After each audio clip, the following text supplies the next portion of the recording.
The question is holders of owners fund get interest at fixed rate at regular interval even in case of low earning or losses, the statement is। तो यहाँ पे आपका question में given है कि जो आपके owner's fund के होल्डर्स होते हैं उनको एक फिक्स्ड रेट से रेगुलर इंटरवल पे इंटरेस्ट मिलता है, इवन इफ अगर कंपनी का जो अर्निंग है वो कम है या फिर अगर कंपनी लॉस इनकर कर रही है तब भी। तो क्या ये स्टेटमेंट सही है या नहीं? सी, अगर हम बात करें ओनर्स फंड की, तो ओनर्स फंड जो होता है ये कंपनी का एक परमानेंट सोर्स ऑफ फंड्स होता है जिसके ऊपर आपको रिटर्न मिलता है डिविडेंड के फॉर्म में, ना कि इंटरेस्ट के फॉर्म में, राइट।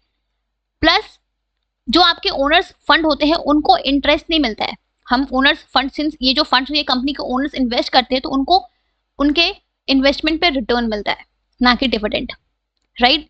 तो अगर हम बात करें इंटरेस्ट की, तो इंटरेस्ट आपको मिलता है बोरोड फंड्स पे। जो फंड्स आप लोन के फॉर्म में या बोरोइंग्स के फॉर्म में रेज कर रहे हो उसके ऊपर आपको एक सर्टेन रेट से इंटरेस्ट पे करना होता है रेगुलर इंटरवल्स पे, राइट। तो जो भी आपके बोरोड फंड्स के होल्डर्स होते हैं, चाहे वो डिबेंचर होल्डर्स हो या फिर कोई भी इंस्टीट्यूशन हो जिसने लोन प्रोवाइड किया है या जो भी हो, तो जो भी आपके होल्डर्स होते हैं बोरोड फंड्स के, उनको एक सर्टेन टाइम पीरियड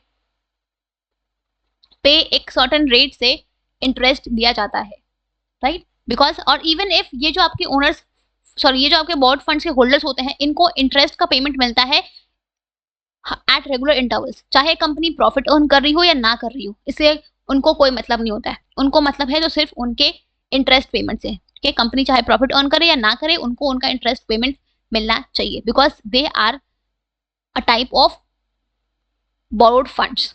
ठीक है, जब आप पैसे को बोरो करते हो, आपने लोन पे लिया, उधारी पे लिया है, तो आपको उस कर्ज को चुकाना है।